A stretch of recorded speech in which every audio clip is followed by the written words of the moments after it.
August na. Napakarami na naman nating interesting activities mamaya. Kaya alam ko excited na kayo. Yes! May naghati-hati na. Ako dito ha, ako dito. Dahil dyan mukhang malalabas ko yung creativity ko ngayong araw. Una na kasi ang sa listahan natin ay ang basic leather crafting na ituturo sa atin ni Migo of Soulflower. Later yan. Finally. Leather.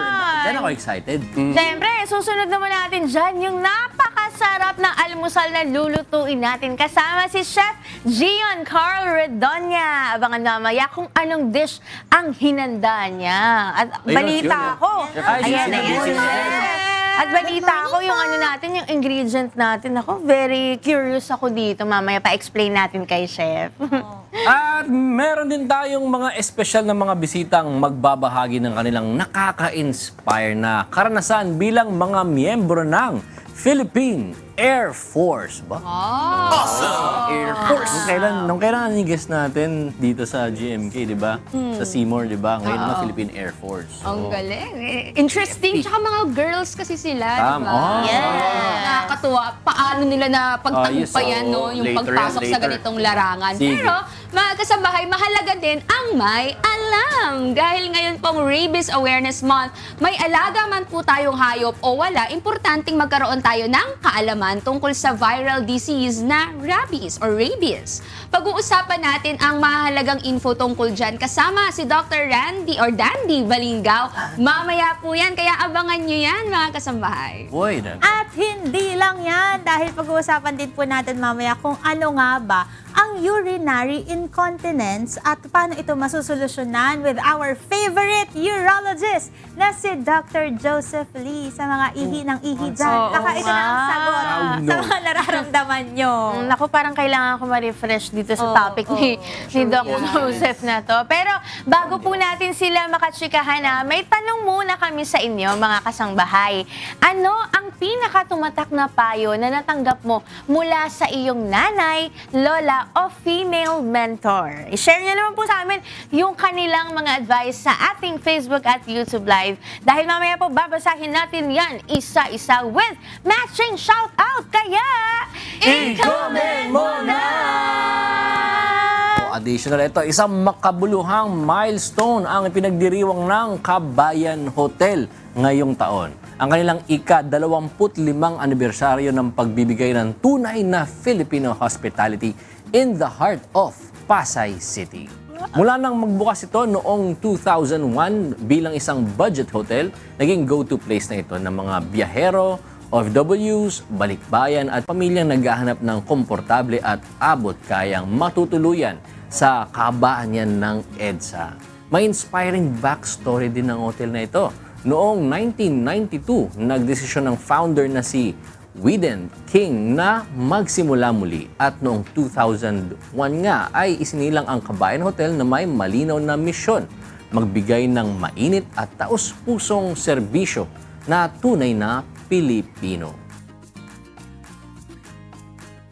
Focus on servicing our OFWs and to our provincial travelers that come to Manila and go because they have to do some work here in Manila or business here in Manila. Our plan is to improve our services, how we can connect better with our OFW market as well as our provincial travelers and balikbayans, how we can give them a better service. Not all, and we want to improve our Filipino hospitality. Bilang bahagi ng kanilang selebrasyon, inilunsad ng hotel ang kanilang bagong deluxe room na mas flexible at swak para sa mga modernong biyahero. May mga kwartong may double bed at pull-out bed na bagay sa maliliit na pamilya o barkada. Sa kabila ng bagong disenyo at dagdag na ginhawa, nananatiling abot kaya ang presyo. Patunay sa kanilang tagline na malapit sa lahat. Or malapit sa lahat, pwede rin, no? Maasahan ng lahat sa ika-25 taon, malinaw ang direksyon ng Kabayan Hotel. Ipagpatuloy ang serbisyong may puso at alagang Pilipino para sa lahat ng bisita. kabayan natin dyan, we are inviting you to visit Kabayan Hotel, located here in Pasay, in EDSA Top, Pasay. So, and we are welcoming you. Ma-enjoy nyo yung pag-stay nyo dito sa Kabayan Hotel.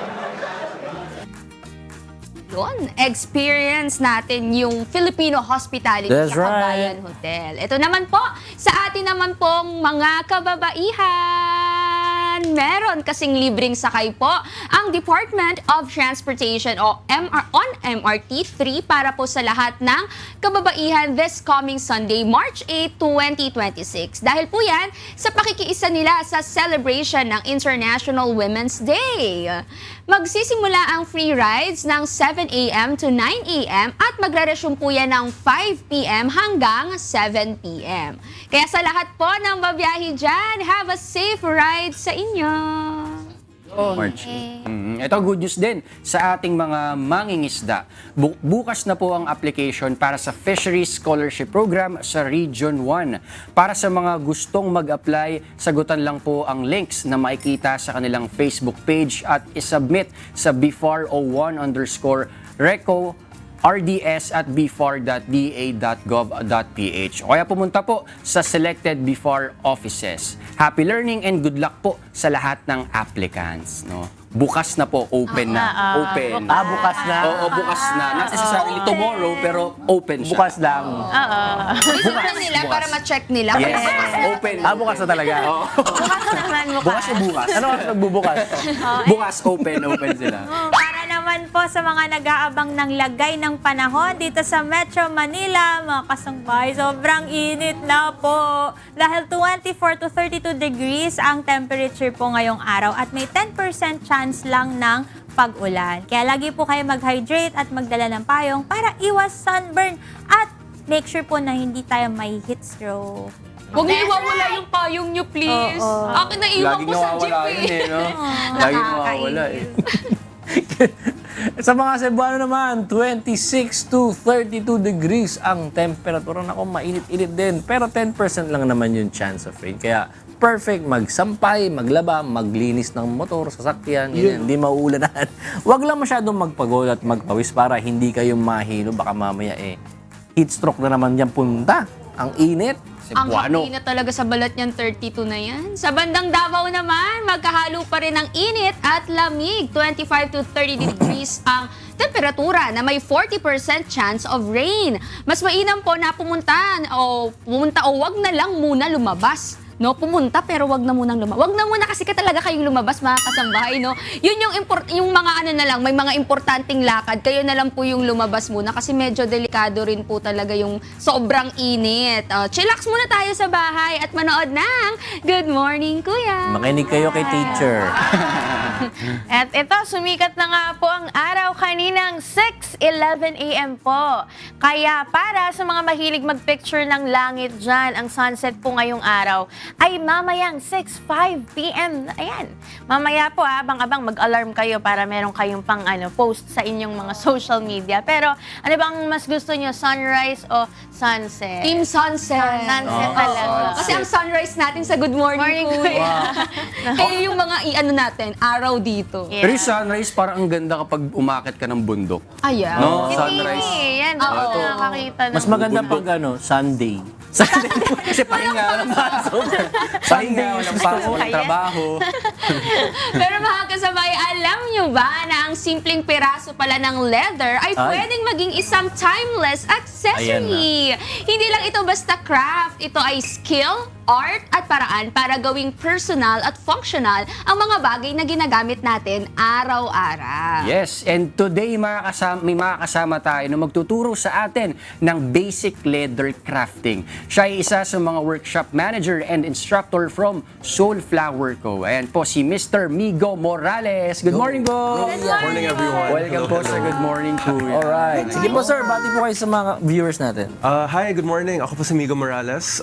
Isa po akong leather craft instructor from Soulflower Co. Yung studio po namin, dalawa po yung ginagawa namin, yung workshops para sa gustong matuto ng leather craft. Also, nagma-manufacture po kami for local brands. And since instructor po kayo, no, ano-ano pong mga leather crafting ang tinuturo nyo po sa workshops? Okay, so yung workshops namin, nagsa-start sa level 1. Siyempre, kailangan muna aralin yung basics, yung fundamental skills sa pagbuo ng mga leathercraft goods.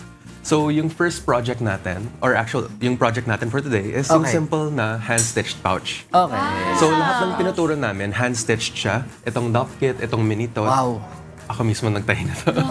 So, sino yung matutunan? Go, Ayun. Ian. Ako na po siguro. I volunteer. I volunteer. Oo. Nakita po kasi kagad nila yan kanina. Sabi nila, ay, kaming boys ang gagawa. Opo. Parang Pero mas isa kaya lang daw. ang ano natin eh. Isa lang available. Para Ako sa... magluluto Ako ka magluluto na. muna ako, babay muna sa inyo. Oo, madami pa naman tayong bisita paglutuan mo sila, Ira. Gandahan mo, Ian, ha? Pero bago po tayo mag-start, Sir Migo, matagal niyo na po bang ginagawa to? Paano po kayo nagsimula na gawin po itong leathercraft po ninyo? Okay, so personally, nag-start ako noong 2018. So, 2018. magna 9 years na ako mag-leathercraft by the end of this year. Wow. I started actually as a student ng Soulflower Co. So yung Soulflower actually matagal na siya, since 2011. Okay. And then, nag-class ako noong 2018. Tapos, medyo na-typean ko yung Tuloy-tuloy na. gawa, yung pag-design ng bagong leather goods, bagong bags. So, kinuha nila ako sa apprentice. So, nag-training ako sa kanila. And eventually, naging part ako ng staff. Tapos ngayon, nag-manage na ako ng workshops. Pero, Tour na si Sir Migo. pero kanina po nasabi po ninyo na may iba't iba talaga kayong tinuturo na workshop. Pero for today po ba talaga, ano yung gagawin po nitong aming broski? Ipakita dito? Ano po bang Medyo gagawin pahirapan po natin siya. So, ito yung gagawin natin today. Yung hand-stitched na leather pouch. Hand-stitched Isa to leather sa pouch. mga classic projects namin. Ito yung class na nakuha ko noong 2018. But ever since then, nag-launch kami ng mga bagong classes. Meron kaming mini tote bag na level 1 class din. Na kaya okay. gawin ng beginners kahit walang experience. Beginner, kaya po yan. Kaya yan. Yung usual classes namin, 4 hours siya. So, medyo intense siya na experience, pero comprehensive. Okay. After ng class, May output na. May output na. Tsaka konting imagination, kaya nyo na pong gumawa ng bags. Kasi nasa inyo na po yung skills. Opo. Ano po yung naging ano po ninyo, interest nyo sa paggawa ng mga ganitong leather bags? Kasi parang ang hirap na parang, ay parang gusto ko magtahi ng mga leather bags. Parang paano On a po random sa inyo day. nagkaroon ng ganong idea? Sa akin kasi, mahilig talaga ako sa mga bags, mga messenger bags. Eh, nung time na yon, parang hindi ko mahanap sa mall yung talagang gusto ko na design. So sabi ko, matuto kaya ako na gumawa. Ako na lang gagawa. Mag-design. Ako na lang gagawa, diba? So, yun, dyan nagsimula. And then ever since then, yan, andito sa table yung mga basic namin na projects. Meron din kaming mga mas malalaki. And then yung mga personally made po na mga ginagawa niyong bags na kayo talaga yung nag-design, binibenta niyo rin po siya or hindi? Minsan, yung focus talaga namin is yung manufacturing for other brands. So, marami pong mga designers sa Pilipinas na sila yung lumalapit sa amin na may design ako and gusto kong idalhin sa real world ballet. Okay. So, kami yung kamay na gumagawa. Pero limited po ba sa mga bags lang yung mga ginagawa natin sa workshop specifically? Or pwede pa sila matuto gumawa ng ibang mga gusto nilang designs? Hindi lang limited sa bags. Meron po ba? Yes, hindi naman siya limited sa bags. So, that's one of the things na personally I appreciate about Okay. leathercraft. Na yung skills, transferable siya. Yung pagtatahi ng bag, yan din yung pagtatahi nitong journal, for example. Ayun. Meron pala sa loob nun. Yan. So ito, for example, yan, may pocket siya. Super na. Tsaka aminin yung mga kasabay kapag mga naka-leather bag ka, parang yayamanin, no? Parang nakakaluwag-luwag ka sa Timeless. buhay. Timeless yung leather bag. Saka yung pag leather bag, it will last you talaga. Hindi tulad ng ibang mga, ano ba canvas or iba na bubutas. Yes, may ibang bags kasi na talagang, lalo na yung mga faux leather or mga fake leather, hindi talaga siya tumatagal. Babang-bang. Kaya yung focus talaga namin is organic leather. And a lot of yung leathers na gamit namin para sa classes, locally made din. Ay, ang galing. O para di kayo matulad sa akin, mga kasambahay, kahapon napigtas yung bag ko. Ang hassle. Diba? Fake leather. O kailangan talaga totoo, katulad nung ginagamit ng Ayan. sunflower. Sige, pwede niyo po ba kaming bigyan pa ng idea sa pagbuo po nitong gagawin natin na maliit na bag? Okay. So, whenever we start a design, nagsa-start muna siya sa paper.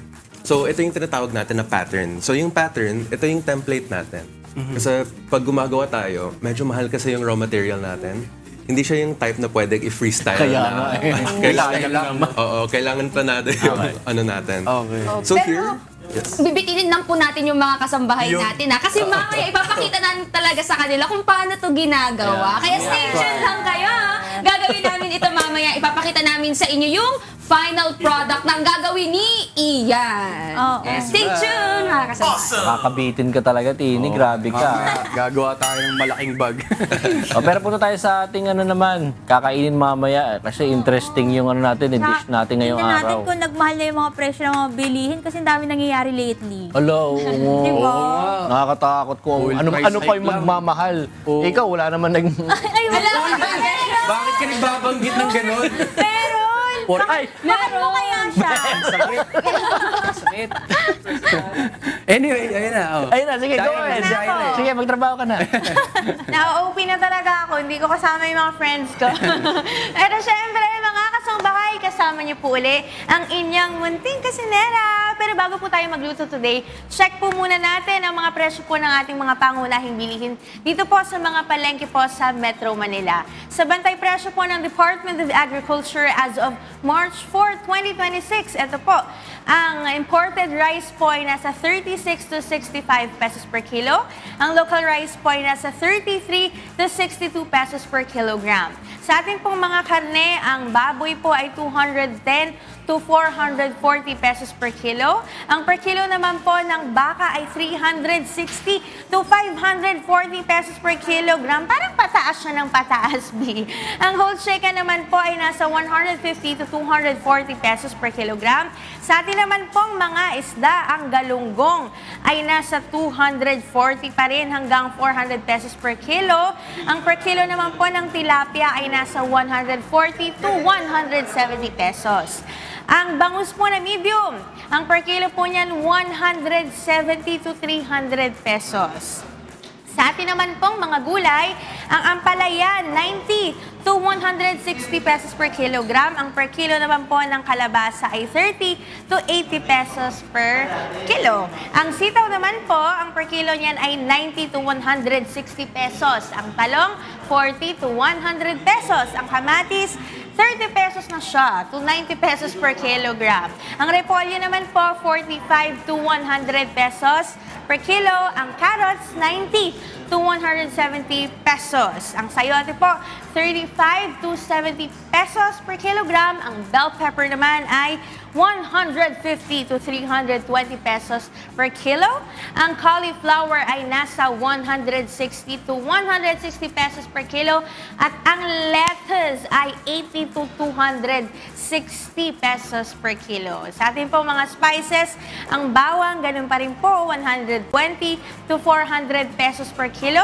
Ang pulang sibuyas, 60 to 170 pesos po per kilogram.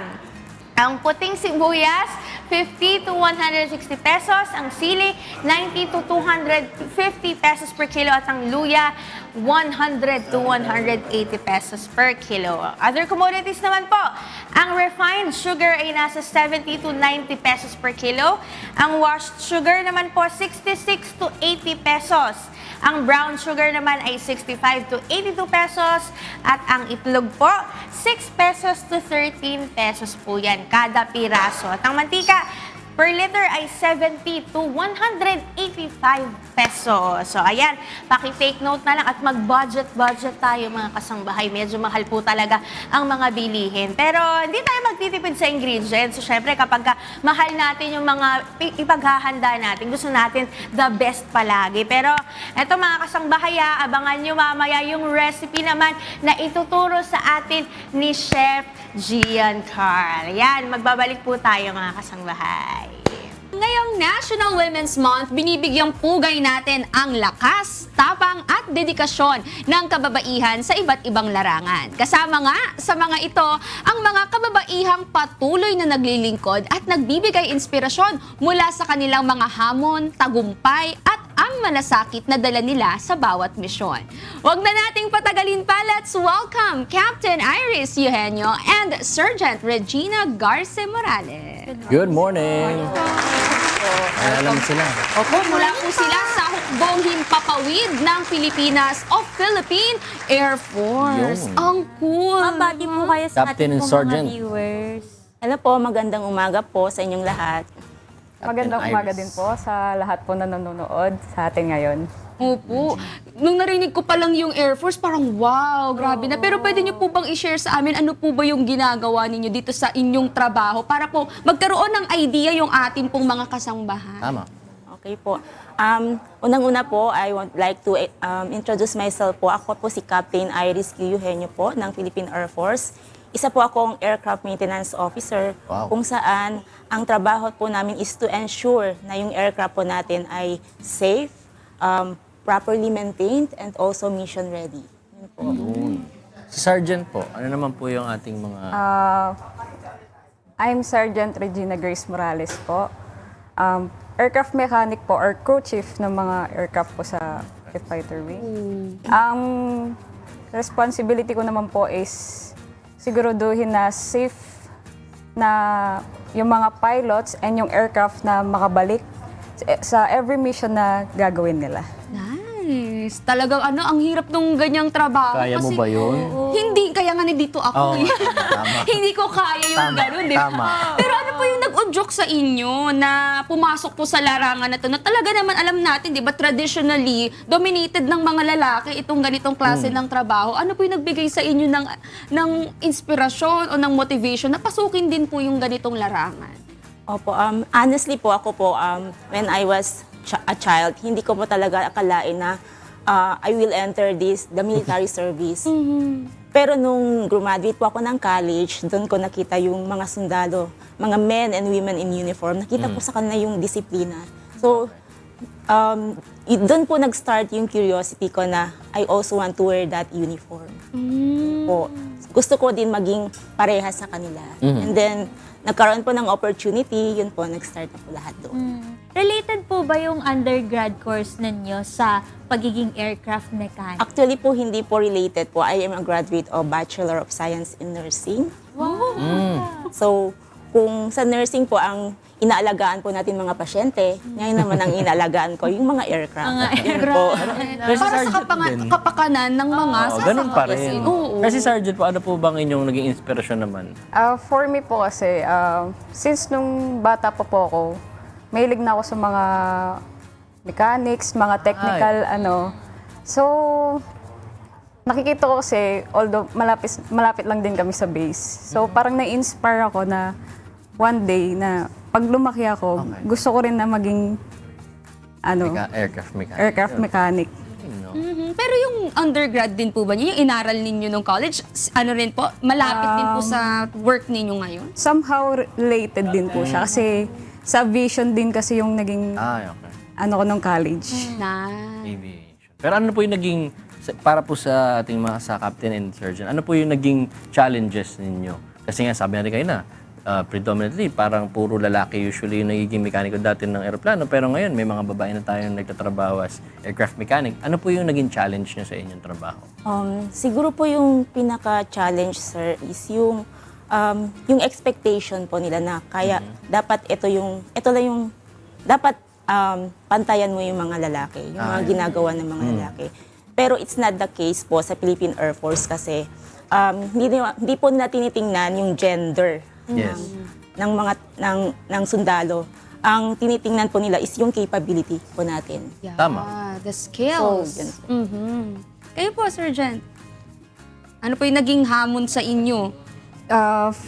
For me po kasi, lalo na po sa pagiging aircraft mechanic or crew chief, hindi pa rin po maiwasan yung pagiging nagkakaroon pa rin ng stereotype na dapat ganito ka, ganun ka lang. Pero syempre, dapat hindi po maging hadlang yon sa mga tungkulin na dapat mong gampanan at sa responsibilidad na sa trabaho natin. Dapat maging committed ka pa rin. Dapat. At saka, mahirap talaga yung ganitong trabaho, no? Lalo na hindi naman to basta-basta talaga. Biruin mo from nursing, tapos bigla kang, eto sige, kutakutin mo tong aircraft na to, di ba? Parang ang hirap. Pero sa mga iba po nating mga kabataan o kaya sa iba pong interested na pumasok po dito sa Philippine Air Force, ano po yung message niyo po sa kanila, lalo na po sa mga babae na may ganito rin pong pangarap? Yung message ko sa mga young girls na gustong pumasok sa Philippine Air Force, there's no limit na kung ano ang gusto mong ma-achieve. So, be prepared physically, mentally, and morally. So, yun yung importante. Saka yung disiplina at syempre dapat determinado ka. At dapat gusto mo talaga yung trabaho na ito. You have to love your job po. Kayo po. For me po, wag po silang mawalan ng pag-asa, wag matakot, lalo na yung mga babae na porket more on mga lalaki, yung mga nagtatrabaho dito. Kung kaya po namin, kaya din nila na gawin kung ano man po yung gusto nilang gawin.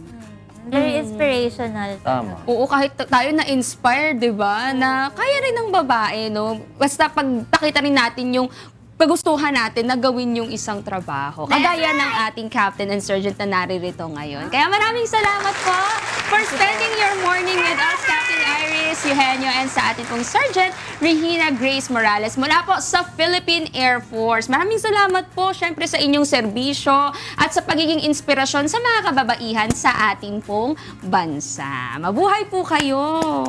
At salamat po sa pakikipag-celebrate sa amin ngayong Women's Day. Well, for sure, marami po kayong na-inspire na mga kababaihan ngayong araw. Baka po nag-fill up na sila ng form. Para sumali sa Nagpapalakas na ng katawan. Bigla naghawak ng barbell. Ano? Pero this time, kumustahin naman natin si Ira na ating munting kusinera. Ira, hello, kamusta? Yes! Eto na nga, nag-prepare na kami ng mga ingredients. Ready na kaming magluto dito. Kaya eto, tatawagin ko na ang ating guest chef for today. Kasama natin, walang iba kundi si Chef Gion Carl Redonia. Hello po, good morning Mama Ira. Good morning Kuya, good morning mga kasambahay. Yun, I love the energy Yes ni mo, Chef. sobrang energy, umaga energy ka agad. Oo, kasi Chef, ako sobrang interesado ako dito sa dish natin today kasi kakaiba siya. Sige nga po Chef, ano po ba itong dish natin para sa umagang ito? Secret na joke, hindi po secret na. Ano secret? Chef, sabihin ko sa inyo, so ito pong dish natin ay pinaghalong fusion ng Filipino Cordilleran dish and also a Mexican dish. Ito ang ating itag tacos. Okay. Ano po ba itong itag, Chef? Okay. Yung itag kasi, very interesting dish sa akin nung una ko siya nalaman. Okay po. Amin nga po ako sa inyo, mga kasambahay. Ako po ay naging lover boy, no? Ay! Nagkaroon po ako ng parang, ang aking pong girlfriend ay Okay. galing po sa Nueva Vizcaya. Okay At ang Nueva Vizcaya po ay meron siyang 18 ethnic groups. Okay. Sa 18 ethnic groups na ito, ang aking girlfriend po ay part of the Kalanguya group. So, hello po mga Kalanguya sa inyo. At ngayon po, sa Kalanguya pala, itag is one of their tradition na ginagawa sa mga meat. Kasi kapag may celebration sila, nagkakatay ng kanilang mga meat, ng mga baboy, whole baboy po yan, no? And after nila magkatay ng whole baboy, is nagkakaroon naman sila ng parang fermentation and also curing ng meat. Sinasabit po nila yung meat na liempo, yung part ng liempo, sinasabit nila, sinasandray nila until magkaroon ng sabi ko na po sa inyo, excuse me sa mga kumakain, nagkakaroon ng konting worms. Pero part of yun ng process ng fermentation niya and curing po. Okay. And after that, niluto nila, ginigrill nila. Pero ngayon po, yung tradition na yun ay ginawa na rin siyang food grade na sanitized na po. Ngayon po, smoke na po ang kanyang process, hindi siya sun-dry. Okay. Sige, ipakita natin ano ba yung mga ingredients natin at ano ba itong itag. Sige po. Wow. Eto, sige, pakita natin sa camera. Ito po. At Hello pabanggit po. na rin po ng mga ingredients natin for today, Siyempre, Chef. ang ating pong main ingredient, number 1 is yung ating itag. Meron po tayong itag dito. Number 2, meron tayong mga tortilla po dito. Sa tortilla po natin, 3 pieces po ang ginamit ko dito. And later, makita niyo po paano siya gagamitin. And also, one of our, siyempre, meron tayong protein, meron tayong vegetable. Yes. Is itong ating lettuce, meron tayo dito. Okay. And siyempre, para konting dagdag din na parang umami flavor, meron tayong cheese dito. Okay. Shredded cheese po meron tayo. Mix po Ano siya pong combination yan, Chef? cheddar and mozzarella po. Okay. So, cheddar and mozzarella. And also, we have dressing po dito na ginawa ko na siya beforehand. Okay. Meron tayong Cajun sauce and also yung ating aioli. Okay. Wow, ang sarap. Favorite ko pa naman yung aioli. Okay, ayan na, kumpleto na pala yung ingredients natin, Chef. Sige po, ano po ba yung process nitong itag tacos? Okay. So very basic lang po siya, more of assembling, pero may konting cooking tayo. No? Sa Okay cooking po. po natin, una buksan natin yung ating kalan. Okay. Pero bubusok muna nakakatuwa, Chef, kasi pwede pala nating i-incorporate naman yung Filipino Yes, na ingredient natin sa mga ganitong klaseng Yes mga po. dish. Kaya mas maganda siya, nalaman mo rin yung culture, anong pinanggalingan niya. Tama. So para yung yung principles ng cooking, i-apply mo na lang Yes. yung main protein mo. So ngayon po, nagpa-pan-toast na tayo ng ating Okay. tortilla. Pero siyempre, at the same time, para rin hindi tayo mag-take time, ay magkakat na rin tayo ng ating meat. Okay, sige Okay po. po. Naisip ko, Chef, itong itag ay parang katumbas siya ng prosciutto, Yes po. guanciale. They are ng- all cured meats. Oo, Chef Ira. cured Yes po. meat. So, kaya naman palang lumaban ng ating ng ating bansa. May mga local products tayo na kayang pumantay sa mga pagkain sa ibang bansa. Yes, so, kasi katulad po niya, meron gumagawa nito, yung itag, ginagawa niyang carbonara. Oo. Di ba kasi sa carbonara, meron tayo yung ating prosciutto or guanciale, guanciale. ginagamit natin. So, same concept, gamitin natin itag, Filipino incorporation na siya. Okay. Pero ito, Chef, kailangan pa siyang lutuin kapag or pwede siyang parang kainin. Di ba ang prosciutto, Apa, pwede pwede mong na. kainin kapag nakaslice Apo. na siya. Ito, ganun din Technically ba? pwede po, pero kasi para mag-under ko po siya ng process pa ng another cooking method, Okay. pina-fry pa natin, sinosauté natin siya para lumabas yung smoky flavor niya. Okay, okay. So, katulad po nga gawin natin ngayon, i-sauté pa po natin siya. Okay. Hindi na sauté, sorry. I-sear na lang natin Sear siya. lang, Apo, okay. nakakat natin. Halata mo talaga kapag yung chef ay matagal na sa kusina Hindi na gumagamit ng spatula. Sorry po, no? Pero, naglinis naman po tayo ng Aba. kamay. Ibig sabihin ko, chef, kayang-kaya mo na lumapit sa apoy. Sa init, hindi na takot sa init po. Ayan. So ngayon po, dahil ito, nakat ko na rin yung ating itag, meron na rin kasama po dito. Separate lang po natin siya habang pinapantoast natin yung ating mga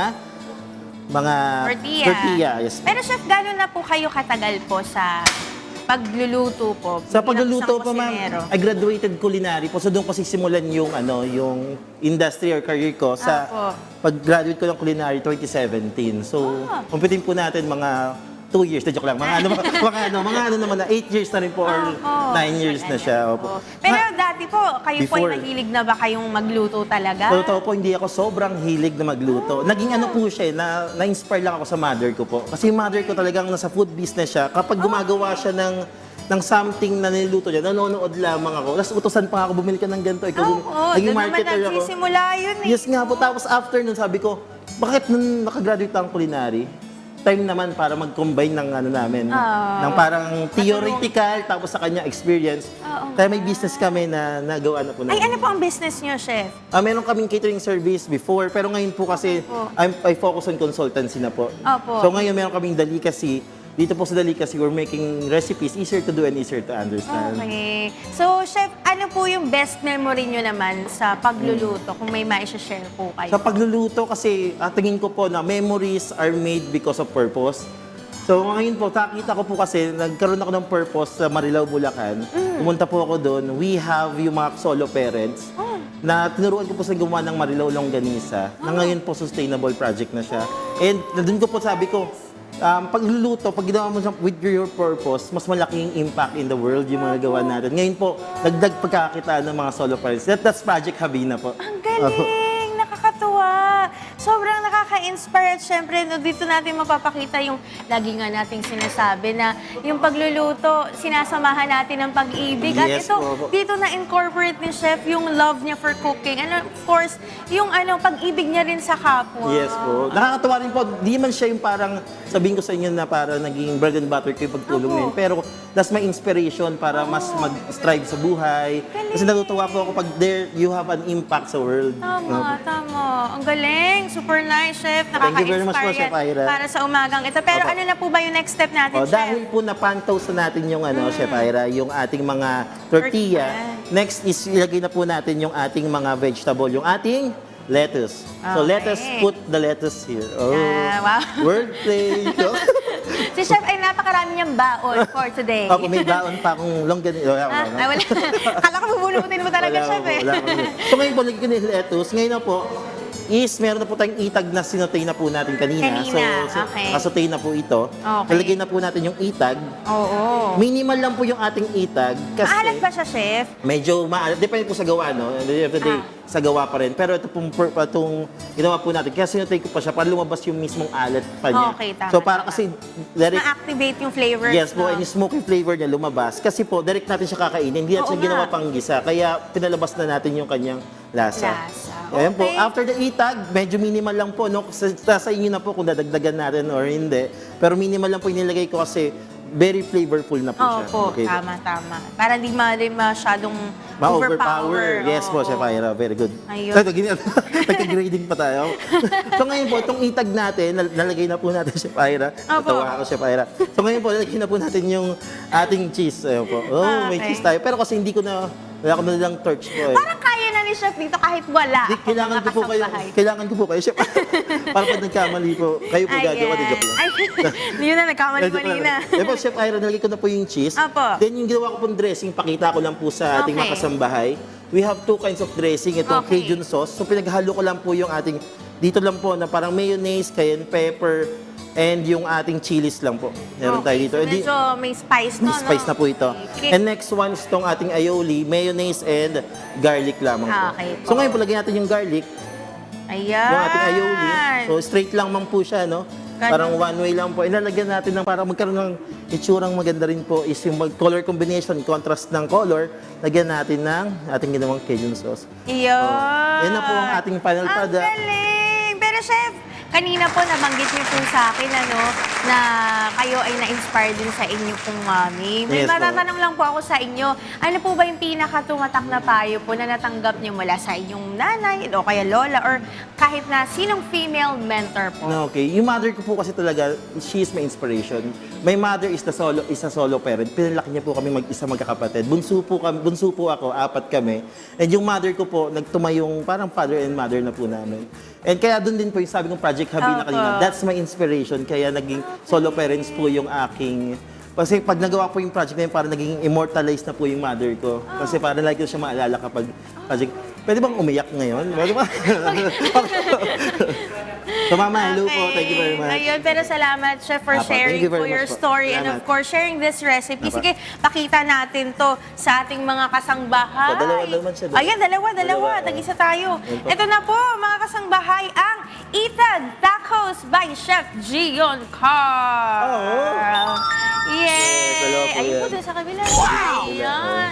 Perfect. May kigat Oh. lang po yung isa. Ay, naku. Di, wala pa. Wala pa kagat. Wala pa. Ayan, nako. Chef, yung mga kasama ko po dito ay mga foodie din po Okay. sila. Kaya, gutom na ba kayo? Ha, Joshua, tayo. Ian, Celine, grabe, at ikaw palang Tia. susunod. Ayan. Mukhang masarap Sinesearch ko yan. na, Ira, kung ano bang masarap na drink na kasabay niyan eh. Kasi Ay. tuwang-tuwa kami dito kay Chef. Oh, Alam na Joshua, ano kami. pasok! Sa kagaling. Ayan, oh. Ito talaga yun eh. Parang may pinuntahan eh. Feeling ko, May nakita inaamoy na siguro niya tong yung pet ano. kanina. Nagutom na. Kinakamusta ko si Doc, syempre, yung mamaya mga guest natin. Ah. Alam mo naman, hospitality management.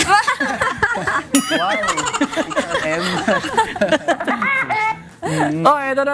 Sa mga kasambahay natin, meron ba kayong alagang pets o alagang hayop sa inyong bahay? Dapat ay aware tayo sa maaring maidulot na isang viral disease na pwede nilang makuha. Tulad ng rabies na pwede rin maipasa yan sa tao. Kaya naman, this morning, makakasama natin ang ating cardio-veterinary practitioner na si Dr. Dandy Balingao para paliwanag kung paano ba tayo makakaiwas sa deadly virus na ito. Good morning, Doc Dandy. At Morning, Doc Welcome po sa Good Morning Kuya. Bati po tayo sa mga viewers ko. Good morning sa lahat.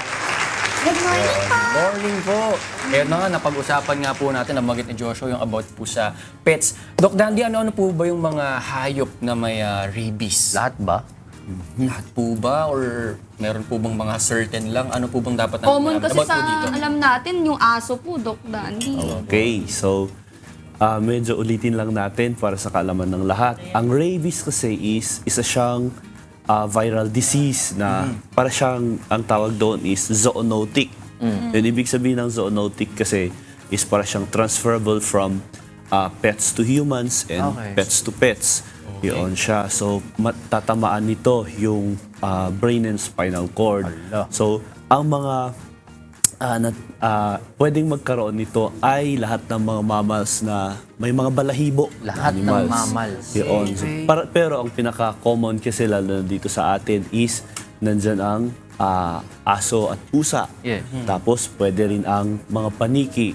Pero sa ibang bansa kasi is nandyan ang fox, raccoons, skunks. Pero wala pa naman yata tayo dito noon. Pero ito bang rabies, Doc, nakakapasa or nakakakuha lang po ba tayo nito kapag nakagat tayo? Or may iba pa po bang paraan para magkaroon ka ng rabies? Okay, so yung kapag halimbawa is nakagat tayo is yun yung parang primary na pagpasok ng virus sa ating katawan. Pero pwede rin kasi yung mga halimbawa yung sugat natin is nadilaan ng animal na may rabies. At the same time is yung mga kalmot ng pusa. Kalmot ng mga kuko nila. Kaso nga lang, para makapasok yung rabies virus sa ating katawan is kailangan yung kuko nila is contaminated din siya ng rabies. Okay. Opo. Paano naman po kung yung hayop na nakakakagat sa tao ay sinasabi ng may-ari na meron naman po silang anti-rabies vaccine, need pa po bang magpabakuna ang taong nakagat? Okay, so fees para magpabakuna kasi hindi lang sila yung pinoprotektahan natin ang sarili natin. At the same time, ipropromote ko lang din ngayon kasi we are a member of the Philippine Animal Hospital Association at saka yung Philippine Veterinary Medical Association na this March 11 is magkakaroon ng synchronized buong bansa na free vaccination drive. Yun siya. So makipag-ugnayan kayo sa mga malapit na veterinary clinics, baka makakapagbigay sila ng free vaccination. March 11 po yan. March 11. Paki-take note yan, mga kasangbahay. Alright. Thank you so much po sa napaka-informative na discussion with you po, Dr. Dandy Balingao. At sana kayo rin ay maraming natutunan, mga kasangbahay. Di ba? Maging po tayo, responsible pet owners. Di pa natatapos dyan yung mga activities natin. Stay tuned lang dahil marami pa kayong aabangan sa aming pagbabalik. Good morning, Kuya! Nagbabalik po kami. Alam niyo ba mga kasangbahay na mataas ang risk ng mga kababaihan na magkaroon ng urinary incontinence o yung hirap sa pagkontrol sa pag-ihi. Naku, bakit kaya? Kaya para bigyan tayo ng kasagutan at solusyon dito, kasama natin ngayon ang ating favorite urologist na si Dr. Joseph Lee. Good morning, Doc Joseph. Uy, grabe. Grabe naman, napaka commanding presence. Yes, nakita mo jacket ko. Ganda daw. Ano yan, kaakibat yan ng Women's Month Ayun ngayon. naman pala. Because, di ba, itong society namin, specialty society ng Philippine Urological Association is the Philippine Society of Functional and Female Urology. Ayun. Yun pala yun yung logo natin dito. I'm the thorns among the flowers. Napakahusay. Pero, pag-uusapan natin, incontinence. Opo, Dok, ba't ba nagkakaroon ng gano'n na yung mga kababaihan? Minsan, nahihirapan silang kontrolin yung ihi nila. Minsan, naririnig ko sa lola ko pagka umuubo daw siya, naiihi daw siya, Dok. Ganon. O kaya pag natatawa siya, naiihi siya. Iisipin mo kasi, before we go to Celine to the types, kasi iisipin mo kasi, what is the general cause? Bigyan natin para yung mga viewers natin makaintindi. So one, it could be the bladder, yung pantog natin. Either it's hypofunctioning or hyperfunctioning. Kahit meron kasing bakuna yung ating mga alaga, it's not 100% guarantee na yung ating pet ay protected na siya. Kasi meron kasi tayong tinatawag na vaccination failure na halimbawa during vaccination baka yung ating pets is pwedeng mahina yung pagtanggap niya nung vaccine na yon para makabuo siya ng protection. Yun siya, or pwede siyang immunocompromise. Yun. Kaya para mas mapangalagaan natin ang ating sarili is mas magandang pumunta pa rin tayo sa Animal Bite Center para kung isa-suggest nila na kailangan nating magpabakuna is magpabakuna tayo. Yun. Sa mga pets naman natin, bale, kapag halimbawa is yung pets natin is meron silang bakuna, ay binubooster yan agad. Pero kung yung pets natin is nakagat ng hindi kilalang mga pag-aalagalan na lang is usually ina-isolate yan, inoobserbahan. Not necessarily na kapag na-vaccinan po 100%. Yun, maganda po na maingat pa rin tayo. Pumunta po tayo sa mga bite center. Pero bukod, di ba, Tito? Nagkasabay pa kayo. Nagkasabay kasi tayo. agating Pares ka tayo dyan. ng utak natin. Go ahead. Magkaka-rabies ako. Pero ano po ba yung magandang first aid sa mga nakakagat? Kasi yung iba, may mga kasambahay baka naglalagay ng sibuyas. Ay, bawang! Tiniglahan na talaga. Bawang. Sili at saka suka. Pero kung ano-ano po nilalagay. Pero ano po ba yung mas magandang first aid sa mga nakakagat? So, bale, ang pinaka-the best na gagawin natin sa pets man natin yan or sa atin is hugasan natin ito ng running water.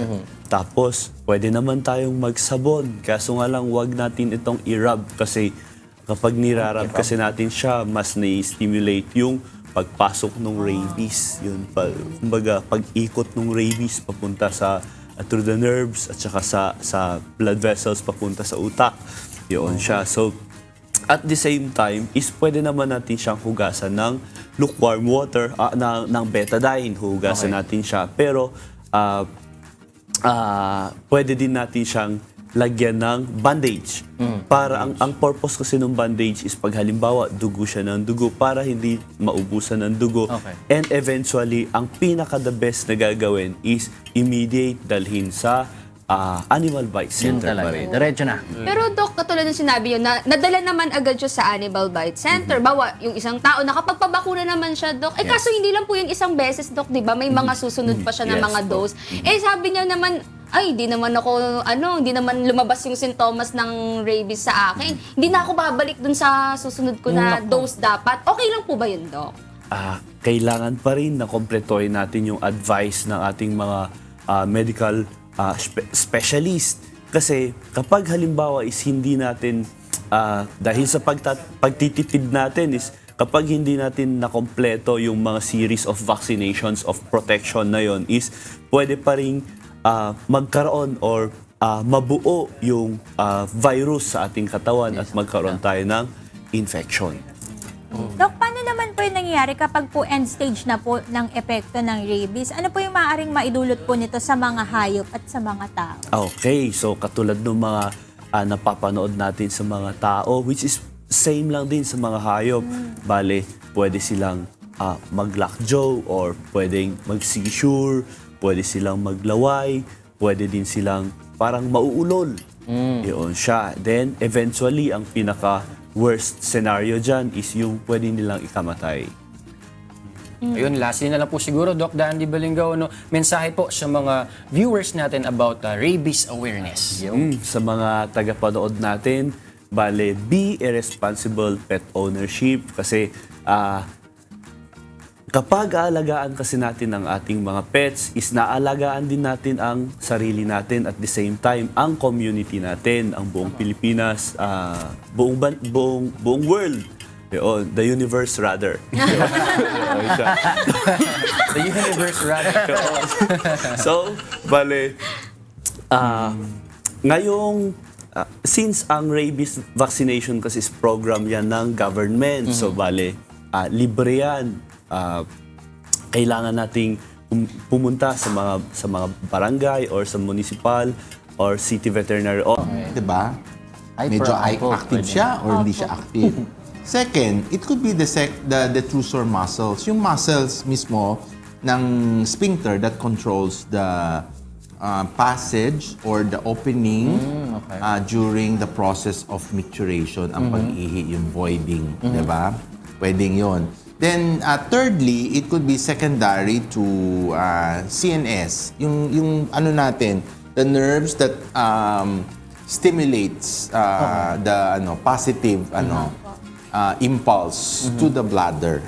So, yun ang mga general No? So how do Tatlong we spread this to the types, yung Okay. sinasabi mo? Okay. One, yung tinatanong ng lola mo sa'yo, that's the first type, which is stress incontinence. Stress incontinence is secondary to, sabi nila, related to anxiety, minsan anxious, depression, nati-trigger yung bladder mo to contract, at minsan, naiihi ka.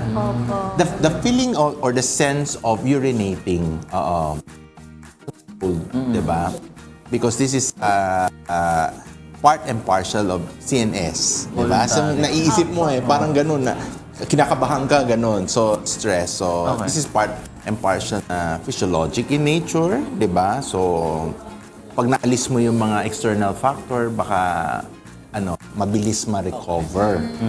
The second one is your urgency incontinence or previously before yung urge incontinence. So ito yung may leak. This is secondary to yung detrusor muscle mo, yung muscles na nagko-control ng in and out ng ihi mo. So pwede kang gumising ng after midnight para umihi ng marami, nocturia, pwedeng frequency. Tapos yung sinasabi nila, Joshua, Celine, yung leak. Parang meron sa may lumabas underwear na, mo, Dok. parang may lumabas. Kahit hindi ka aware, Dok? Kahit hindi ka aware. Parang alam mo lang, basa lang yung underwear mo. That's leakage, okay? So that's urgency incontinence. Third, you have your overflow incontinence. Ito nagkakaisang type na pwede nating i-direct, Celine, sa mga lalaki. Secondary to chronic urinary retention, secondary to yung bladder natin nagkaroon ng component problem because of a certain obstruction, which is probably prostate problem, urethral stricture, or sometimes. Pero sa ganong case, Doc, hindi naman necessarily lalaki lang magkakaproblema yung ganong klaseng incontinence. Pwede pa rin mangyari yun sa babae kapag ganon din yung Females practices na kasi ginagawa nila. you have your urgency incontinence kasi i-connect natin sa overflow. Okay. Opo. I-connect natin sa overactive bladder or overactive. OAB, 'di ba? Yung overflow, yun ang more or less sa obstruction because or bladder outlet obstruction sa mga kalalaki. Usually Then mas you have madala. then you have the mixed type. The mixed type could be meron kang stress tapos meron kang Sabay-sabay na. urge incontinence, Patong-patong. 'di ba? Oo, pero meron kang overflow sa lalaki, 'di ba? More common sa lalaki 'yun or stress incontinence. Okay. Oh, that's the mixed type. Yung functional incontinence, meron pa isa. Ibig sabihin, there's certainly may problem because you're taking medications or may stroke ka. Okay. May some CNS problem, Parkinson's or whatever that has caused problem with regards to the function of the sphincter and Pero the bladder. simple lang yun, Dok. Marami. So ito Joshua, itong mga types ng incontinence natin. Marami palang klase. Pero Dok, sa iba't ibang types of incontinence, paano naman po yung treatment sa kanila? Treatment is medical. Okay. You have anticholinergic, your beta-3 muscarinic treatments. We don't go to the details of that, pero may treatment yan. This is to control the movement of the bladder and the sphincter itself. So, ibig sabihin, regulated siya. Hindi ka magkakaroon ng leak, hindi ka magkaka-frequency, mga ganon. So, hindi yung parang nafe-feel mo, kagaya ng mention mo, parang naihi ako, parang hindi pa naman time, but parang meron akong nararamdaman, no? So, medical. Then if worst comes to worst, you can have bladder training, 'di ba? Yung pelvic floor exercise. Okay. Pelvic floor exercise. Then pwede yung Kegels na sinasabi nila, okay 'yon. Tapos minsan may mga machine tayo that can help the pelvic floor muscles, no? Nakalimutan ko sabihin yung stress incontinence has something to do with the pelvic floor. Yung muscles natin control. Involved din. Oo. So, pwede yon. Then, second, pwede yung electromodulated, no? Bibigyan mo ng hindi naman kukuryente mo. Para you control. Signal lang. Oo, parang you control the function to be upright and appropriate. Okay. Okay? Then meron tayong mga botox, pwede rin Talaga? yun. Yeah. Sa muscle, Saan po para yung ini-inject dito sa puson? Ganun. yeah, sa pelvic, para yung pelvis pelvic mo muscles. hindi lumaylay, para hindi magkaroon tayo ng problem. Then, of course, worst comes to worst, pag hindi talaga maayos ang incontinence with concomitant prolapse, gagawa tayo ng mga surgical sling. Ibig sabihin, surgery, iaangat mo siya yung muscle mo, yung pelvic muscle mo, para umayos siya. Opo. Dok, halimbawa po yung yung isang babae o kaya isang lalaki, pinabayaan, hindi po pina-check up, meron lang siyang incontinence. Ano po yung pwedeng maging komplikasyon po nun sa Lalala siya. You can have, pag may kagaya yung sa lalaki, overflow incontinence, pwedeng magkaroon ng chronic retention and they can have problems later on with reflux of the urine, di ba? Pag babae kasi, dire-diretso yung yung uncomfortable urination, di ba? Now, of course, hindi mo pwedeng pabayaan yan kasi later on, yung medication not work, di ba? Or yung duration of medication will be more longer. Di ba? Pero natuturuan ba yung bladder do? Kasi di ba isa-iba may mga problema sa overflow incontinence. Pero matutulungan po ba natin yung sarili natin or kailangan talaga natin lang medical lang? Hindi. Pag Intervention. you have to, initially Joshua, you have to identify what is the type. Is it stress, urgency incontinence, overflow incontinence, functional, mixed, or transitory incontinence? Kailangan ma-define mo muna. Then you manage the patient in accordance to what type of incontinence, di ba? Of course, we have devices that you can check. Besides the ultrasound of the bladder, you have urodynamics, uroflow, para makita natin kung gaano ka-damage or gaano ka malala yung incontinence. Then we give the proper medications to that. Dok, reiterate lang natin yung importance naman ng mga exercise na sabi niya para ma-strengthen naman yung pelvic muscles. Oo, pwede yun. Kasi, like yung for female, di ba, madalas sa female, di ba, sabi ko, Celine, what you're doing, yung mga yoga, pwede yun. Yung mga core exercises, pelvic exercises, ano pa ba yung ine-exercise ninyo? Zumba is okay, but yoga Pilates, Doc. Pilates is okay because they use a lot of pelvic exercise muscles. So, importante kasi, Joshua, yung pelvic muscles mo, makontrol mo. So, once you control that, magiging mas kontrolado ang bladder output mo, no? Pero of course, siyempre, you do the Kegels exercises. Kegels, K-E-G-E-L.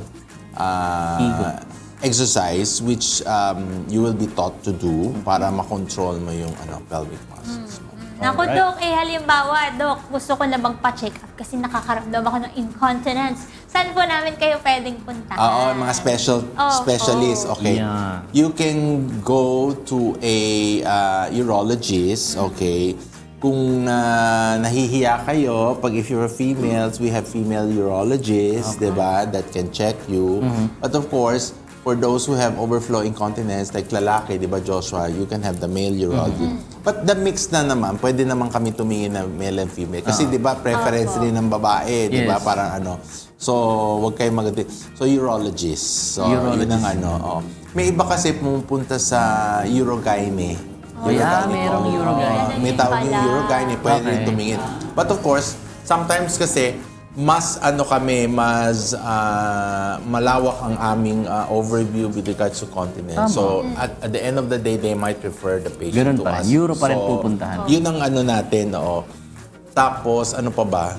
Yung initially, pwede kayong primary doctors, mga pero syempre hindi nila I-refer din, Doc. baka hindi ma-identify initially if it's true incontinence or just UTI, umiihi ka lang. Iba-iba Di ba? Urinary tract infection Opo. kasi pwedeng ganun. Kaya, Dok, mas advisable, pumunta na lang kami dun sa urologist na taga-Binyan, Laguna. Di ba, Dok? Punta na lang. Taga-Binyan Saan si nga yung Doc, Tagalaguna? Siyempre, pwede kayo pumunta sa Rejuvenative and Aesthetic Wellness Center sa One Asia Business Center, Block 2A, Lot 26 sa Binyan, Laguna. Nandiyan. Iba't ibang Doc Joseph Antayin ang na- makikita nyo dyan. Bawat floor. Uy, baka kala nila may katwin ako dyan, ha? Ikaw talaga. Maraming salamat po, Thank you, Dr. thank you, thank you. Joseph. Thank you, Vic, for visiting my clinic. Yes po, Doc. Nako, kaya importante, tayo. importante po pala yung malaman yung oras po ng pag-ihi, yung dalas ng pag-ihi, yes, para malaman din po namin oo. kung meron na ba talaga kaming problema sa aming pelvic area. And saka, of course, let's greet all the women Yes. Yes, happy of the Philippines and the world. Happy Women's Month. Oh. Happy Women's Month. Okay naman, punta natin. Sila Broski, Ian, kumusta naman yung crafts nyo dyan? Ito, nagsisimula na Ito si na. Ian. Nakakalaki Going niya na na. yung wallet. Very good siya dyan.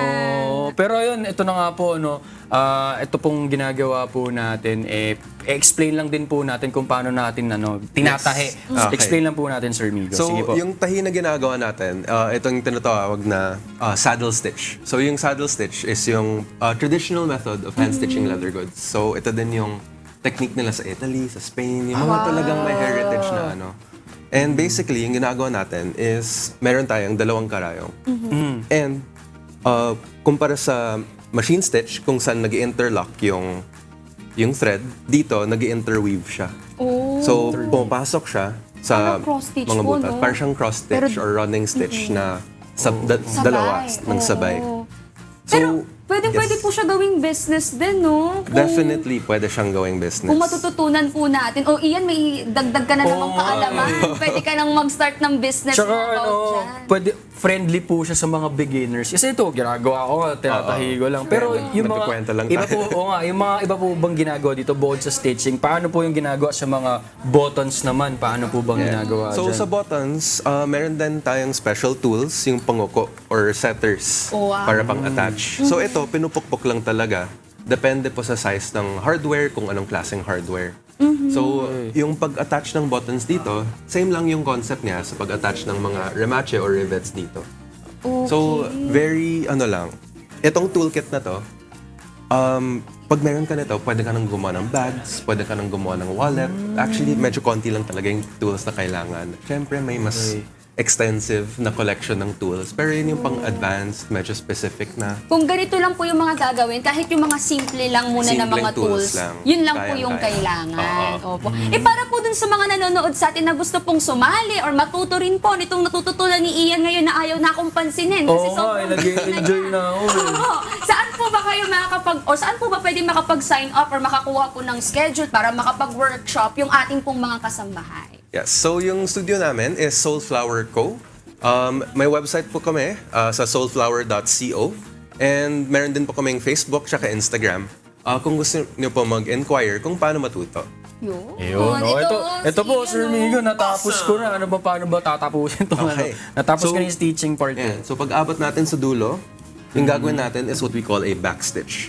Backstitch. So, same concept lang, pero reverse. So, kung yung papunta natin is left-right kanina, ngayon, right-left, ng dalawang tahi. Para po mag-lock. Para mag-lock Ito na yung siya. pagla-lock. Yun yung pinaka-lock. Okay. At kapag na-lock na mga kasambahay, ito na yun. Ito na siya, yung finished kaninang product. pinapakita sa atin ni Sir. May wallet ka na pwede mo nang magamit at pwede mo na rin maibenta kung ang plano mo talaga para matuto nito ay makapag-start ng business. Ayan. Sana marami kayong mga natutunan mga kasambahay at syempre sana marami ring maging client pa. Ang Soulflower Co. dito sa atin pong ginagawa ngayon kasi maraming magkakaroon ng interest na matuto na rin ang paggawa ng ganitong mga leather na mga cutie-cutie na wallet and bags. And sana marami kayong natutunan kay Mr. Migo Morales. At syempre, sobrang saya po namin. Kasama thank you so much. Thank you so much po. Thank you po sa mga Natutunan na nanonood. natin kung paano to gawin. This time, puntahan naman natin si Ira nag-ready ng ating mga kakainin ngayong umaga. Yung breakfast, kamusta na? Napaka-rewarding nung ginawa niyo. Pero ito, rewarding din itong mga kasama, no? Yung pagkain. Dahil ang galing yung magtahi dyan. Ito sa inyo, mga ginawa to ni Chef Gion para sa atin. Chef, sige po, pwede po bang i-guide nyo kami dito sa mga food po na prepare nyo pa for us? Kahapon po kasi, from Nueva Vizcaya. Bumiyahe po ako dito. Ngayon, dire-diretso po ako. From Nueva Vizcaya. Po, meron ako sa inyong pabaon ko na buko pie from Aritao, Nueva Vizcaya. And also yung Pasamontes, dito one of my favorite po na gourmet tuyo. Okay. From Nueva Vizcaya. Meron tayong, later po kuha po tayo niyan. Okay po. Yung gourmet tuyos din po. Pas ngayon po, nag-prepare din kami kasi one of our meron po kasing canteen concessionaire kasi ang aking business ko. Okay po. So one of the canteen concessionaire nasa Nueva Vizcaya po nga. Nueva Vizcaya State University. One of the parang pinipilahan sa amin. Yung barbecue namin. So ito yung barbecue po. Kasama namin doon. And syempre, marami akong lettuce na dala. Sabi ko, gawin ko salad na lang, di ba? At least na tayo, resourceful tayo sa ating ginamit. And syempre, yung itag natin nandito rin. So, buko pie, yung gourmet tuyo natin, Pasamontes gourmet tuyo, and yung ating mga food, nandito po lahat. Yun. Ako, Chef, maraming salamat po. Pati yung pagkaka-plate ni Chef. Pati na yung makita natin uli. Sobrang appetizing. Oh, isa pa. Oh, pakita natin. Oh, ayan na. Oh. Tadaan! Oh, ayun. Oh, kita nyo mo. Maganda sa Pag TV, ganyan ang hinain sa'yo, hindi ka ba maglaway? Na sobrang appetizing. Ayan po ang mga food prepared by Chef Gian Thank you very Carl. much Pero, po. Chef, pagka gustong umorder po ng mga kasangbahay po natin, sige po, paano po ba sila makaka-order po sa inyo at saan po? Mga kasangbahay, tingin kayo sa akin. Okay, mga kasangbahay, ang atin pong business na promote today is yung Delicacy. Opo. So Delicacy, we also have food orders po doon. So pwede nyo kontakin dyan, 0962-730-2418. Then meron din po tayo Delicacy, yan po yung ating consultancy services naman po sa mga restaurant. Even lahat ng food business, small, medium, large enterprises, pwede kayong lumapit sa akin. Nag-post kami sa page po namin ng Delicacy ng mga araw kung nasaan po kami. At free consultancy po yun, basic consultancy, kung karinderya ka man, restaurant, bar, anything po pwede natin i-consult. Free po yun kung nasaan kami. As later na po natin pag-usapan what are the developments. Kasi po, Ma'am Chef Ira, yung Delicacy po kasi we have a advocacy po. No? Opo, ano po? Our advocacy is to make the complicated recipes easier to do and easier to understand. Kasi naniniwala po kami sa Delicacy na lahat ng mahirap kapag ating pinag-isipan at ating ginawa, Delicacy. Nice one! Ay, ang galing. Tsaka napaka-witty Parang it sounds like Delicacy. diba? But we're making yun nga po, yung recipe easier to do. Ang galing. Very witty. Sobrang nakakatuwa. Chef, balik ka po dito Ay, dito na po. ang bilis naman. Pero hindi po kapag sa susunod po, alam ko meron ka pa pong maraming ipe-prepare po na Yes dish po. po para sa ating mga kasangbahay. Thank you very much for this opportunity. Opo. Baka meron pa kayong gustong i-shoutout, Chef. Sige po, go ahead. Shoutout ko lang po yung mga syempre dun sa mga food tenants namin dyan sa stall po ng Nueva Vizcaya State University. Hello po sa inyo. Sa mga Rock's Plate Food Services na isa sa akin kinoconsult. Hello din po sa inyo. And of course, kahapon po kasi ako po ay nag-judge sa isang competition sa Aritao, Nueva Vizcaya, yung mga Panagsisibuyas Festival. Good luck to your event. And of course, sa mga kaibigan ko, mga friends ko, thank you very much for always supporting me and thank you sa inyo pong lahat. Ma'am Chef Ira, thank you very much po. Good morning, Kuya. Maraming salamat, mga kasambay. See you later. See you soon po. Maraming salamat Thank you very po. much po. Chef Gian Carredon yan. Siyempre, lagi kong paalala sa inyo mga kasangbahay. Don't forget to cook with love and cook it right. At ito, shoutout muna po sa lahat ng nakatunin ngayon sa ating YouTube at Facebook account. Kanina po, tinanong natin kayo kung ano ang pinaka tumatak na payo na natanggap mo mula sa iyong nanay, lola o female mentor. Narito po ang ilan sa kanilang mga naging sagot. Ito, sabi ni Robert Carl Amparo Llorca, ang pinakatumatak na payo sa akin ng nanay ko ay ang pagiging mabuti. Hindi dahil may kapalit, kundi dahil iyon ang tama. Kung kaya mong magbigay ng kabutihan, kahit maliit, gawin mo. Tama naman. Pinakatumatak na pa. O, ang comment naman ni Merlina Rivera, pinakatumatak na payo ng aking nanay ay laging magpasalamat sa Diyos sa lahat ng blessings na binibigay niya sa akin at respeto sa mga nakatatanda at respeto sa mga magulang. Tumulong sa ating kapwa kahit sa maliit na bagay, lalong-lalo na sa mga karapat-dapat na nangangailangan ng tulong. Ito naman ang komento ni Feli Villahermosa. Sa nanay ko, lagi kaming pinagsasabihan na magkakapatid, na lagi kaming susunod sa tatay ko para di kami napapalo. Sobrang bait ng nanay ko. Di siya marunong magalit at laging mahinahon magsalita. I miss her so much. Aww. Pero ito, shoutout din po sa ilang mga commenters natin sa ating live stream. Sina Tony Wong, Luwalhati Ranga, Zenaida Adriano, Alex B. Banag, Rosita Nebrida at si Telma Miranda. Masaya po kaming makasama kayo this morning. Good morning! Siyempre, hihingi kayo ng advice. Siyempre, Doc Joseph. Sa lolo. Speaking of, Doc Joseph, ano yung tumatak na Alam message mo, sa inyo? Ang nanay, pag nagpapayo, hindi yan nakakasama sa mga anak natin, Yeah. di ba? They're always for the good of Tama. us. And of course, pag dinisiplina tayo, syempre, papakinggan natin kung bakit tayo dinidisiplina. There must be something that they want us for good, di ba? And of course, ang lagi nating aalahanin, di ba? We have to always love our mothers. Tama. Lola, ganyan. Yes. At dahil dyan, Doc, batiin mo na si And Mami. dahil dyan, alam mo na, nanay. Good morning! good morning! Good morning. And of course, we always like to greet all the women in our lives. Yes. Sa buong mundo kasi ito ang buwan ng mga kababaihan. Happy Women's Month. Yes! oo. Saka sana, Doc, ma-appreciate natin sila araw-araw, hindi lang this month. Grabe! Nagpaparinig. It's not because of women's power, Oh, di yeah, ba? yeah, Ganun yeah. sila. Okay yan because women are part and parcel of men. Yes. Tama. Tama. Sir Migo We naman. agree, Doc. Sir Migo, baka may gusto po kayong batiin naman ngayong umaga. Go ahead po. First, salamat po sa pag-feature sa amin sa Thank you so Soulflower. much. Yay! Shout out lang din sa team ng Soulflower, Pat, Raymond, Patty, and everyone else. Good morning. Thank you, everyone. And shout out din sa leather crafting community sa Marikina. Yes, Good morning talagang sa atin. heritage craft siya sa Marikina and nandyan pa rin siya. So, support local, More always. power, yes. Support local. Tama. O si Ira, may babatiin si Ira. O naman, syempre, binabati ko lang ang aking mommy, ang aking daddy, at see you na. Good morning. Ayun lang pala. Chef, kayo ulit, baka may babatiin po kayo. Sa aking mother po, syempre, sa mga solo parents Yeah, yeah, na araw-araw na matibay ang loob, lumalaban para sa kanilang pamilya. Hello po sa inyo lahat. Happy National Women's Month. Yay! And I'd like to thank Jose Enrico Mendoza of JE Dental Clinic. They provide cosmetic, orthodontics, and general dentistry. JE Dental Clinic will help you achieve your healthiest and most beautiful smile. For increase, visit their Facebook and Instagram page or visit the clinic at 161 in 1/3 floor, Bansaling Street, Veterans Village, Quezon City. Contact number is 7312-5742. Ako po, binabati ko lang na good morning ang aking mami, si Mami Virgie. Good morning!